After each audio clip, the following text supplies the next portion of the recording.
오늘은 에베소서 8번째 시간으로 은혜의 선물을 따라, 은혜의 선물을 따라, 그런 제목으로 같이 말씀을 나누도록 하겠습니다. 은혜의 선물을 따라, 우리 에베소서 3장 7절에 나오는 표현인데요, 우리 에베소서 3장 7절 말씀 화면을 보면서, 프린트물 보면서 읽어보겠습니다. 시작. 이 복음을 위하여 그의 능력이 역사하시는 대로 내게 주신 하나님의 은혜의 선물을 따라 내가 일꾼이 되었노라. 아멘. 이 복음을 위하여, 여러분, 복음이 무엇입니까? 복음은 예수 그리스도, 그분이 복음이십니다. 또한 예수 그리스도께서 오셔서 선포하신 하나님의 나라, 그것이 복음입니다. 그리고 예수님께서 그 하나님 나라를 온전히 이루시기 위해서 십자가에 달리셨다가 3일 만에 부활하셔서 하나님의 나라를 온전히 선포하신 것이 복음입니다. 그 복음을 위하여 그의 능력대로 역사하사 내게 주신 하나님의 은혜의 선물을 따라, 오늘 우리가 집중해서 보려고 하는 표현이 내게 주신 하나님의 은혜의 선물을 따라입니다. 선물, 여러분 뭐가 생각나십니까? 선물하면 뭐가 생각나세요? 여러분 어떤 선물 어릴 때 받으셨습니까? 크리스마스. 우리는 사실은 크리스마스 때보다는 추석이나 설 때 이렇게 설 옷을 받는다든지 뭐 그런 게 있었는데, 제가 어릴 때는 저희 외삼촌이 가끔 오셔서, 그때 택시 운전을 하셨거든요. 근데 어떤 데는 오셔가지고 종합 선물 세트라고, 아시나요 여러분? 큰 박스에 종류별로 여러 과자가 든 거 기억나세요 여러분? 받아보셨나요? 그거 받는 게 너무 좋았어요. 보면 뭐 시골에 어릴 때 있을 때 옆에 가게 같은 것도 별로 없어가지고 학교 앞에 갔다가 문방구에서 과자 이렇게 뽀빠이 뭐 이런 아주 조그마한 과자 하나 사 먹으면 너무 좋았는데, 거기는 뭐 이렇게 박스를 열면요 종류별로 과자가 이렇게 들어서 너무 좋았었거든요. 그래서 그런 선물을 받았을 때 참 좋았습니다. 그런데 오늘 본문에 보니까 사도 바울도 선물을 받았다, 그렇게 이야기합니다. 여러분, 하나님의 은혜로 주신 선물을 받았는데 그 선물이 무엇입니까? 제가 두 가지로 정리해 놓았는데요. 첫 번째는 다메섹 도상에서 부활하신 주님을 만난 것이 선물이다, 그렇게 써두었습니다. 여러분, 하나님을 인격적으로 여러분의 삶에 만나셨습니까? 그러면 여러분 인생에서 가장 큰 선물 중에 하나를 받으신 것입니다. 여러분, 다메섹 도상에서 사도 바울은, 그 당시에는 이제 사울이라고 불렸습니다만, 사울이요 다메섹 도상에 올라가다가 부활하신 예수님을 만났습니다. 즐거운 경험은 아니었습니다. 적어도 그에게. 왜냐하면 예수님을 만남으로 인해서 눈이 멀었거든요. 말에서 떨어졌거든요. 그리고 자신은 다메섹에 올라가서 다메섹에 있는 예수 믿는 사람들을 붙잡아서 감옥에 집어넣고 싶었는데 그 모든 계획이 무너졌습니다. 그런 의미에서 그에게는 즐거운 경험은 아니었습니다. 눈이 멀게 됐죠. 며칠 동안이지만 눈이 멀게 됐고, 말에서 떨어지게 되었고, 자기가 계획했던 것이 이루어지지 않았습니다. 계획대로 할 수 없었고, 자기가 대동하고 데려갔던 많은 사람들 앞에서 좀 부끄러움을 당하는 그런 일이었습니다. 그런데 돌아보니까 그것은 자기의 삶에 주신 최고의 선물이었다는 것입니다. 예수 그리스도를 만나게 되고 하나님께서 자기에게 맡기시려고 하는 사명을 발견하게 되고 그의 인생이 바뀌게 되었기 때문에 그는 최고의 선물을 받게 된 것입니다. 제가 반복해서 말씀드렸습니다만 사도 바울은요 엘리트 청년으로 성장했어요. 부모님들은 벌써 그가 태어날 때 로마 시민권을 갖고 있었습니다. 아마 그의 부모님들은 천막 장사로 큰 돈을 벌고 큰 사업을 일으켰던 사람이라고 생각됩니다. 그래서 사도 바울도 어릴 때 부모님들이 했던 가업을 이어받아서 천막 만드는 일을 하는 기술자로 성장했습니다. 그의 집은 비교적 넉넉했기 때문에 길리기아 다소라고 하는 지역에 살던 그분들이 그 아이가 13살 바르 미츠바라고 하는데요, 성년식, 남자아이들은 만 13살이 되면 성년식을 했습니다. 그 성년식을 집에서 한 것이 아니라 배를 타고 멀리까지 와서 예루살렘에서 성년식을 성대하게 치러졌다고 생각됩니다. 그 다음에는 그 예루살렘에 있는 학교 중에 최고의 명문 학교였던 가말리엘이 세운 학교에서 공부할 수 있도록 부모님들이 다 뒷받침을 해 주었습니다. 그래서 그는 가말리엘이라고 하는 그 당시 최고의 선생님 밑에서 그는 성장했고, 그 중에서도 최우등생이었습니다. 그래서 그는 젊은 엘리트로 성장합니다. 그래서 그가 20대 초중반이었을 때 벌써 그는 많은 사람들을 이끌고 다니고 그들에게 율법을 가르치고 그가 이야기하면 많은 사람들이 행동을 하는 그런 유대 지도자로 성장하게 됩니다. 그래서 첫 순교자였던 스데반이 순교하는 일을 꾸미고 진행한 사람은 그 엘리트 청년 사울이었습니다. 그는요, 그렇게 예수 믿는 사람을 잡아 죽이고 그렇게 스데반을 돌로 쳐서 죽이는 일을 진행하는 것, 그것이 하나님을 위한 일이라고 생각했어요. 그리고 그 일에 열심이었습니다. 지난번에 말씀드렸습니다만, 여러분, 그가 율법적인 생각 가운데 사로잡혀 있었을 때 그 엘리트 청년은요, 사람을 죽이는 사람이 되었습니다. 감옥에 집어넣는 사람이 되었습니다. 자기는 가장 하나님을 위한 훌륭한 일을 했다고 생각했지만 그것은 교회를 핍박하는 일이었고 교인들을 힘들게 하는 박해자의 삶을 살게 된 것입니다. 우리 이따가 좀 더 그 본문을 살펴보겠습니다만, 그렇게 그가 사람을 잡아서 감옥에 집어넣고, 그러니까 여러분, 예수 믿는 사람들은요, 이 사울이라는 청년을 좋아했겠습니까? 싫어했겠습니까? 당연히 싫어하죠. 자기의 삶을 파괴하는 사람이니까, 자기의 믿음으로 인해서 비박하는 사람이니까 얼마나 싫어했겠습니까? 그렇게 교회를 박해하고 예수 믿는 사람을 박해하고 심지어 예수 그리스도를 박해했다.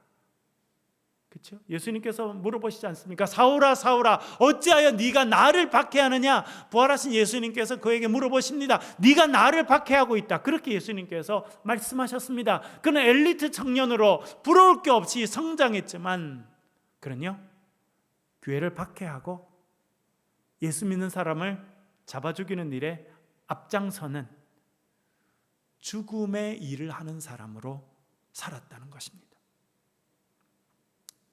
그렇게 생각하면 여러분, 제가 우리 자녀들 위해서 기도할 때 참 기도를 잘해야 된다, 그렇게 생각하고 있습니다. 여러분, 저뿐만 아니라 우리 다 마찬가지예요. 여러분, 자녀를 위해서 뭐라고 기도하십니까? 하나님, 우리 자녀들 아주 명문대학 들어가게 하시고 대기업에 들어가서 돈 많이 벌고 그냥 편안히 살고 출세하게 도와주십시오. 여러분, 그렇게 기도하십니까? 그것보다는 하나님, 우리 자녀들이 하나님의 영광의 도구가 되게 도와주십시오라고 기도하실 수 있길 바랍니다. 생명을 살리는 일에 쓰임받게 도와주십시오라고 여러분 기도하실 수 있기를 간절히 바랍니다. 이 세상의 역사를 보십시오. 여러분, 죽음의 역사를 이루는 사람 중에 똑똑하지 못해서 그런 사람이 없습니다. 정말 역사에 남는 끔찍한 일들을 하는 사람은요, 대부분 공부 많이 했어요. 대부분 명문가 출신이고요, 대부분 인류대학 출신이고, 그 당시에 대부분 공부 많이 했어요. 대부분 영향력이 있었고 재산이 많았어요. 여러분, 그 사람들이 판단을 잘못하니까 수많은 사람들의 가슴을 찢어놓고 삶을 파괴하는 일에 쓰임받지 않습니까? 때때는요, 권력 중심에 서서 그런 일을 한 사람들도 너무 많아요. 멀리 갈 것도 없잖아요. 여러분, 우리나라 역사만 봐도 얼마나 많은지 모릅니다. 그때는 성공했다고 생각했을 거예요. 출세했다고 생각했을 거예요. 권력의 중심에 서서 권력을 휘두르고 그렇게 큰 소리치고 지내니 출세했다고 생각했을 거예요. 여러분, 돌아보면요, 역사에 부끄러운 일이에요. 그래서 우리 자신을 위해서도, 여러분 자녀들을 위해서도 기도하실 때 하나님, 우리 자녀들이 하나님의 영광인 도구가 되게 하시고 우리 자녀들로 인해서 죽음의 일이 아니라 생명의 일이 생겨나고, 사람들이 낙심하고 절망하는 것이 아니라 절망 가운데 있는 사람들이 새 생명을 얻는 그런 일에 쓰임 받도록 하나님 도와주십시오라고 여러분 그렇게 기도하실 수 있기를 간절히 바랍니다. 엘리트 청년 사울은요, 죽음의 일을 하는 사람으로 살았습니다.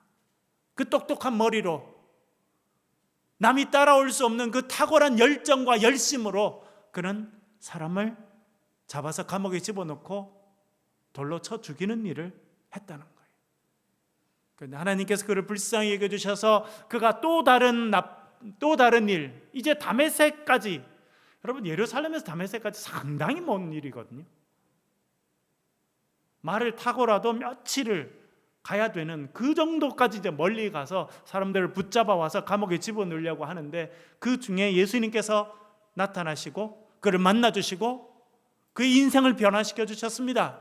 그래서 이제는 사람들을 감옥에 집어넣고 예수 믿는 사람들을 돌로 쳐 죽이는 일이 아니라 이제는요, 예수 그리스도의 생명을 온 세상에 전파하는 인생으로 그의 인생이 바뀌게 되었습니다. 그것이 다메섹에서 일어난 부활하신 예수님과의 만남의 결과였습니다. 말씀드린 것처럼 인간적으로 보면요, 그는 눈이 멀게 되지요. 말에서 떨어지죠. 데리고 갔던 사람들 가운데 부끄러움을 당하지요. 자기의 뜻대로 계획이 이루어지지 않는 그런 실패를 경험했습니다만, 큰 인생의 그림으로 보면요, 그가 다메섹에서 예수 그리스도를 만난 것은 그의 인생의 축복이고 하나님의 선물인 줄로 믿습니다. 그래서 여러분, 우리 자녀들 위해서 기도하실 때 특별히 기도하셔야 될 것, 저도 우리 아이들 위해서 기도하는 내용이 있습니다. 그것은요, 하나님, 우리 자녀들이 예수 그리스도를 인격적으로 만나는 자녀들이 되게 도와주십시오라고 기도하고 있습니다. 여러분 그렇게 기도하실 수 있기를 간절히 바랍니다. 예수 그리스도를 만나면 인생의 문제가 해결될 뿐만 아니라요, 부정적으로 살았던 인생이 긍정적인 인생으로 바뀌는 겁니다. 나를 위해서 살았던 인생이 하나님 나라를 위해 살아가는 인생으로 바뀌게 되는 역사가 있는 것입니다. 사도 바울이 받았던 선물은요, 예수 그리스도를 인격적으로 만나는 것이었습니다. 그것이 하나님의 은혜의 선물이었다, 그렇게 이해할 수 있겠습니다. 두 번째 하나님 은혜의 선물은요, 복음의 일꾼, 즉 이방인의 사도가 된 것입니다. 여기서 다시 말씀드리면요, 목숨을 걸고 해야 될 일을 알게 됐고 깨닫게 됐다는 것입니다. 사명자의 인생으로 살게 되었다라고 하는 것입니다. 여러분, 어떤 사람이 행복한 사람입니까? 돈이 많고 큰 집에 살고 큰 회사를 경영하며 성공한 사람입니까? 그런 분들 중에도 불행한 분들 너무 많아요. 여러분 가끔 드라마 같은 데도 나오지 않습니까? 그때 보니까 어떤 사람이 나오더라고요. 어느 아주 부잣집에, 아주 재벌집에 자식이 셋이 있어요. 서로 경쟁해요. 부모한테 잘 보이려고. 왜요? 뭐가 목적이에요? 유산을 더 많이 가지려고. 벌써 유산을 많이 받았어요. 벌써 기업을 1개, 2개씩 다 물려받았는데 이제 제일 큰 거, 아버지가 지금 하고 있는 그거를 다 붙잡고 싶다는 거예요. 그래서 그런 말이 있더만요. 그런 집에는 효도가 사업이 된대요. 무슨 말인지 알아들으세요, 여러분? 효도가 사업 투자래요. 내가 아버지한테 한 번 더 가고 아버지 생일날 가서 좋은 선물을 드리고 아버지 기분을 좋게 해드리는 건요, 뭐라는 거예요? 효도. 겉으로 보면 효도인데 실제로는 그게 뭐라는 거예요? 사업하는 거라는 거예요. 왜? 투자예요. 이게 아버지한테는 투자. 왜? 투자를 잘해 놓으면 아버지가 그걸 나한테 줄 거니까. 그래서요, 문턱이 닳도록 자식들이 왔다 갔다 하는 거 아니에요? 그러나 아무 자식도 진심으로 아버지를 사랑하지 않는다. 이제 어떤 드라마 이야기입니다. 얼마나 불행해요, 여러분. 자식이요, 문지방이 닳도록 왔다 갔다 하는데 몸만 왔다 갔다 하지 마음이 없어. 저놈이 또 나한테 뭘 달라고 또 왔나 이런 생각이 들면 여러분 부모님 마음이 편하겠어요? 그렇지 않죠. 그런데 그렇게 살아가는 사람이 이 땅에 많다는 거예요. 어떤 사람이 행복한 사람입니까, 여러분? 자식이 사과 하나를 들고 와도 진심이 담겨서 부모님을 섬길 수 있으면 그분이 행복한 사람이고, 더 행복한 사람은요, 사명을 위해서 살다가 사명을 위해서 최선을 다하다가 주님 앞에 부름받는 사람입니다. 여러분, 사명을 발견하시고 그 사명 가운데 살고 계십니까? 그렇다면 여러분들은요, 누가 말해도 행복한 사람입니다. 여러분 보세요. 사도 바울 자식이 있었어요? 몇 평 아파트 갖고 있었어요? 땅덩어리 좀 갖고 있었어요? 아무것도 없었어요. 헐벗고 굶주리고 환영받지 못하고, 아주 세계적으로 유명한 신학자가 있는데 제가 얼마 전에 그 동영상으로 그분 강연하는 걸 봤는데 그러더라고요. 사도 바울이 가는 곳마다 일어나는 일이 있대요. 여러분, 사도 바울이 방문하는 곳, 사도 바울이 뭐 에베소도 방문하고 빌립보도 방문하고 데살로니가도 방문하고 고린도도 방문하고 많은 도시를 방문했거든요. 그런데 신기하게도 사도 바울이 가는 곳마다 일어나는 일이 있대요. 뭔지 아세요, 여러분?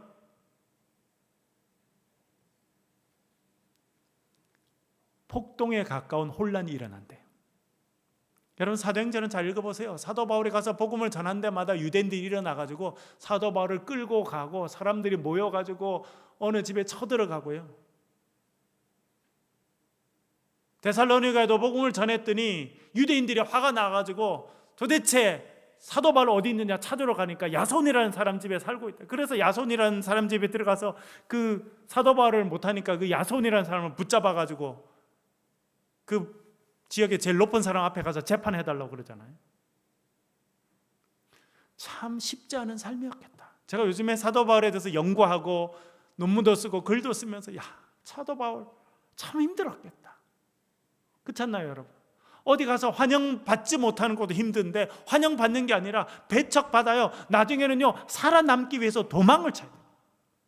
데살로니가에서 살아남기 위해서 베레아로 도망쳤어요. 고린도에 가서 열심히 복음 전했는데 사람들이 고린도에서도 붙잡아가지고 그를 사형시키려고 죽이려고 법정으로 끌고 가니까 도망가야 했잖아요. 참 인간적으로 보면 불행한, 인간적으로 보면 참 힘들고 쓸쓸하고 어려운 그런 인생을 살았겠구나. 그렇죠? 그러나 여러분, 사도 바울의 복음 전파로 인해서 우리도 예수 그리스도를 믿게 되고 우리도 하나님의 자녀가 되는 은혜를 누리게 된 줄로 믿습니다. 사명을 따라가는 삶은 참 어렵습니다. 그러나 사명을 따라 살아간 분들이 계셨기 때문에 하나님 나라가 전해지고 우리도 그 은혜를 입고 살게 된 줄로 믿습니다. 그가 받은 선물이 있었습니다. 은혜의 선물, 그것은요, 하나님께서 그를 복음의 일꾼으로 불러주신 거예요. 이방인을 위한 사도로 그를 불러주신 겁니다. 그가 평생 목숨을 다해서 감당해야 될 사명을 그에게 주시고 사명자로 불러주신 것, 그것이 하나님께서 주신 은혜의 선물이라고 하는 것입니다. 여러분, 여러분의 삶에도 하나님께서 주신 사명을 발견하시고 그 사명을 위해서 살아가는 인생이 되실 수 있기를 간절히 바랍니다. 나의 즐거움과 나의 행복이 아니라 하나님 주신 사명을 발견하고 그 사명을 위해서 내가 살다가 사명을 위해서 내 인생을 끝마칠 수 있다면 얼마나 그것이 복된 삶이 되겠습니까? 갈라디아서 2장 8절에서 사도 바울은 이렇게 말합니다. 갈라디아서 2장 8절 읽어보겠습니다. 시작. 베드로에게 역사하사 그를 할례자의 사도로 삼으시니가 또한 내게 역사하사 나를 이방인의 사도로 삼으셨느니라. 아멘. 베드로에게는 누구에게 복음을 전하는 사명을 주셨습니까? 할례자들, 유대인들에게. 그런데 사도 바울에게는 하나님께서 이방인들에게 복음을 전하는 사도의 사명을 주셨다. 그렇게 말씀하고 있습니다. 여러분들, 저와 여러분, 우리 교회 모든 분들이 사명자로 이 땅을 살아가실 수 있기를 간절히 바랍니다. 두 번째는요, 지극히 작은 자보다 더 작은 나, 그런 제목을 붙여보았는데요. 에베소서 3장 8절 말씀 같이 한번 읽어보겠습니다. 에베소서 3장 8절입니다. 같이 읽겠습니다. 시작. 모든 성도 중에 지극히 작은 자보다 더 작은 나에게 이 은혜를 주신 것은 측량할 수 없는 그리스도의 풍성함을 이방인에게 전하게 하시고, 아멘. 여기에 그가 지극히 작은 자보다 더 작은 나에게 라고 말했습니다. 성도들이 많이 있는데 그 성도들 가운데 지극히 작은 자가 있어요. 그런데 그 작은 자보다도 더 작다, 그렇게 자신을 소개했습니다. 왜 사도 바울은 그렇게 자신을 소개했을까요? 여러분, 그 당시 보면 사도 바울보다 더 크게 역사하는 쓰임받은 사람이 없어요. 여러분 잘 아시다시피 예수님의 수제자는 베드로입니다. 그리고 베드로는 첫 번 예루살렘 교회의 담임 목사 역할을 하였습니다. 그리고 수제자였고 또 그는 최고의 그런 사도로 존중받았습니다. 나중에는 그 예루살렘 교회의 담임 목사 역할을 이제 예수님의 동생인 야고보에게 그가 이제 넘겨주게 되고, 그는 또 지중해 연안 전체를 다니면서 복음을 전하는 그런 역할을 감당했던 것 같습니다. 그런데 그 베드로보다 훨씬 더 넓은 지역에서, 그리고 수많은 교회들을 세우고 결국은 로마까지 가서 복음을 전한 그 일을 감당한 사람은 사도 바울입니다. 그러니까 초대 교회는요, 사도 바울이라는 사람을 빼놓고 교회 역사를 이야기할 수 없는 사도 바울이 그 정도의 위치를 갖고 있는 사람입니다. 그런데 자기가 뭐라고 말하냐면, 나는 모든 성도들 가운데 지극히 작은 자 한 사람이 있다면 그 사람보다도 나는 더 작고 연약하고 미련한 사람이다 라고 고백합니다. 왜 그렇게 고백합니까? 그가 하나님의 교회를 핍박했던 인생을 젊었을 때 살았기 때문입니다. 그 이야기를 그가 여러 군데서 하는데요. 사도행전 8장 3절 우리 한번 읽어보겠습니다. 사도행전 8장 3절입니다. 읽겠습니다. 시작. 사울이 교회를 잔멸할새 각 집에 들어가 남녀를 끌어다가 옥에 넘기니라. 아멘. 사도행전 살펴볼 때도 말씀을 드렸습니다만 교회를 잔멸한다. 참 표현이, 여러분, 잔멸한다 어떤 느낌입니까? 잔멸한다, 잔멸한다, 뿌리채 뽑아버린다는 거예요. 여러분, 지난번에 우리 여기 추수감사 우리 장식을 할 때 벼가 이렇게 서 있는 거 보셨어요, 여러분? 어느 분이 이제 그걸 기르셨다가 이제 밑둥을 잘라가지고 이제 이렇게 가져오셔가지고, 그래서 이제 벼가 달린 채로 이렇게 머리를 숙이고 있는 장식이 있어서 참 좋았는데요. 복도에도 이렇게 그걸 세워놔가지고 많은 분들이 이렇게 보고 좋아하고, 특별히 우리 어린 자녀들은 그런 걸 실제로 본 적이 별로 없잖아요. 그래서 만져보기도 하고 그래서 참 좋았습니다.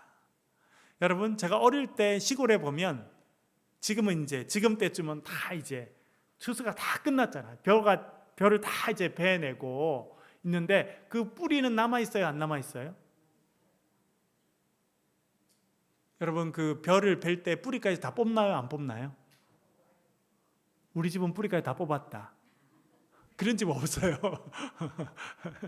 뿌리까지 안 뽑고 위에를 그냥 착착착착 이렇게 잘라내는 겁니다.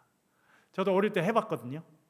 낫을 가지고 이렇게 착 이렇게 해서 한 서너 개를 딱 이렇게 잡아서 툭 이렇게 한 다음에 이렇게 옆에 놓고 이렇게 하는 건데, 이때쯤 되면요, 지금 여러분 12월 초지만 오늘도 비교적 또 날씨가 낮에는 조금 따뜻했습니다. 그렇죠?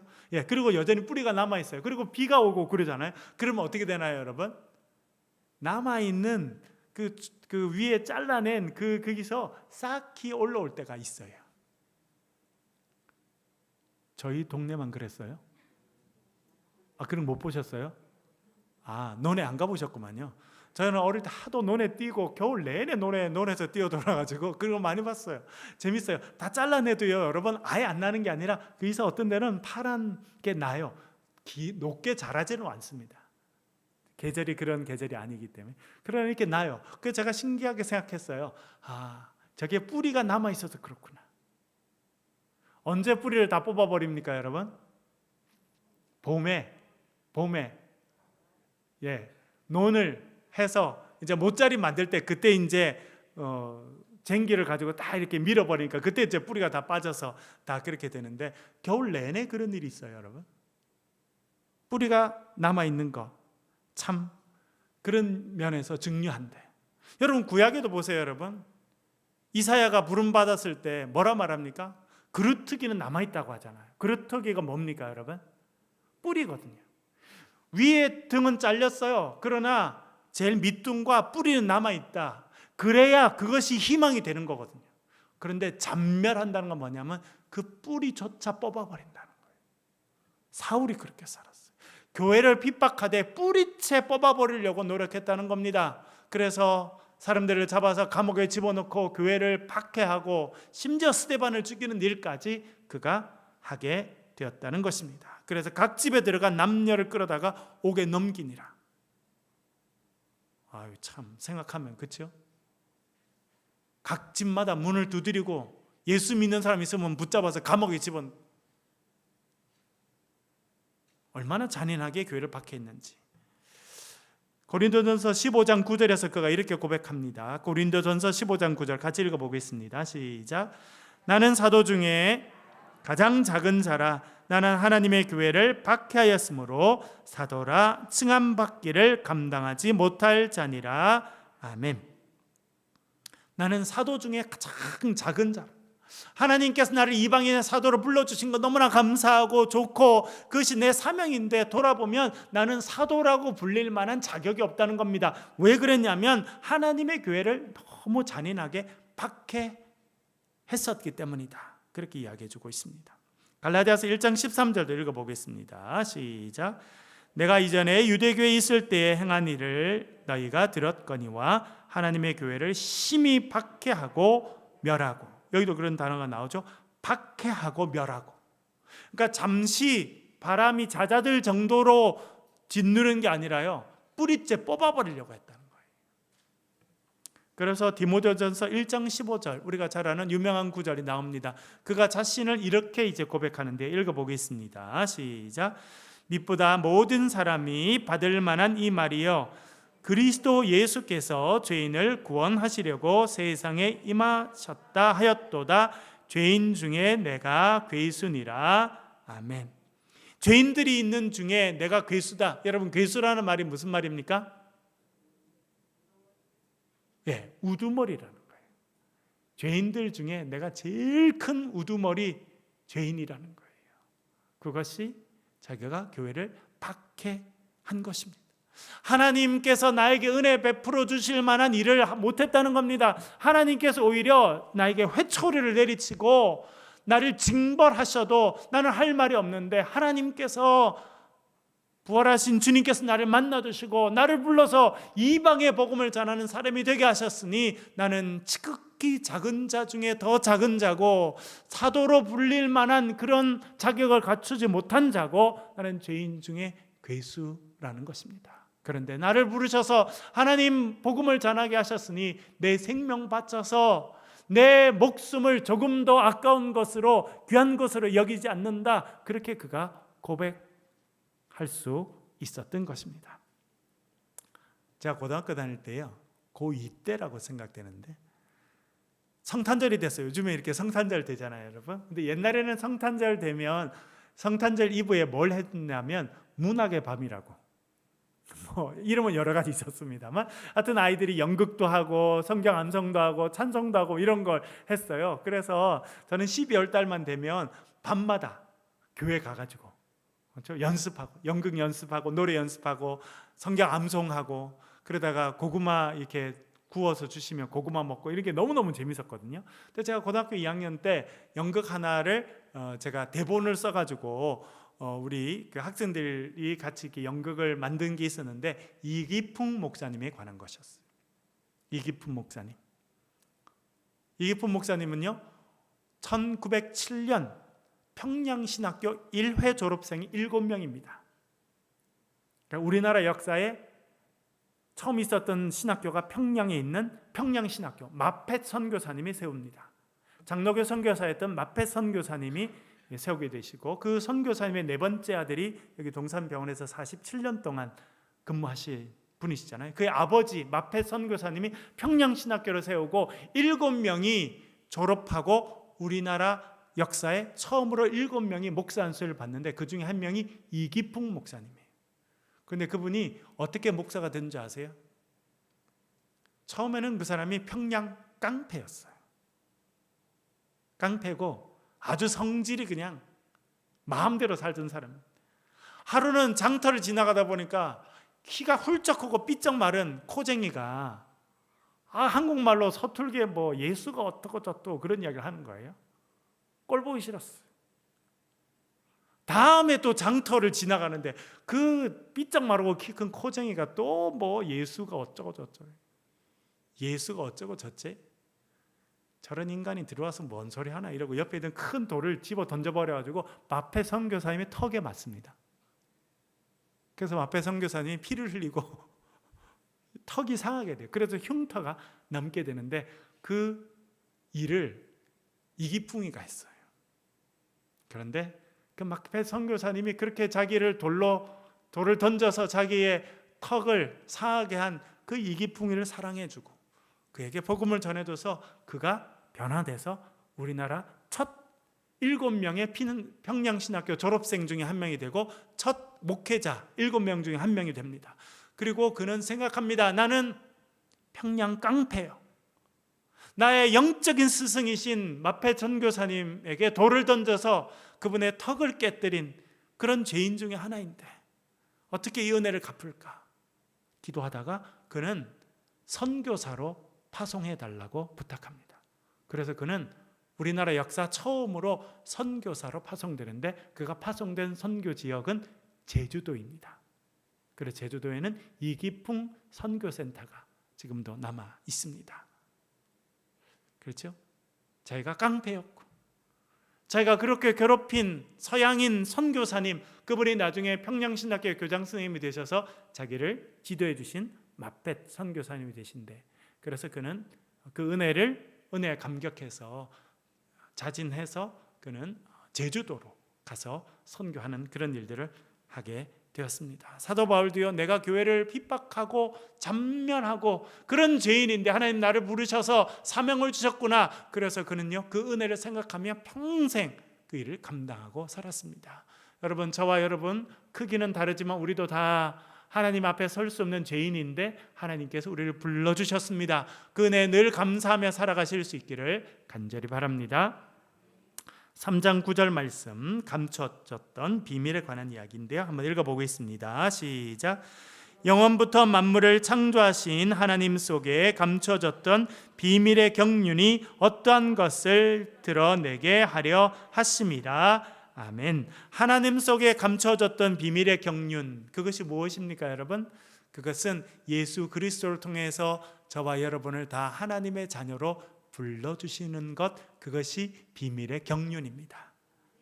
아브라함의 자손들 유대인들 아브라함의 피를 이어받은 사람들만 하나님의 백성이 되는 특권이 있었는데 이제 예수 그리스도 안에서 이제 예수 그리스도의 은혜로 우리 모두가 믿음의 사람이 되고 예수 그리스도 안에서 우리가 하나님의 백성 천국의 백성이 되게 하셨다. 그것이 하나님께서 가지고 계신 비밀의 경륜입니다. 사도 바울만 하나님의 은혜를 입은 것이 아니라 저와 여러분 우리 모두가 하나님의 은혜를 입은 줄 믿습니다.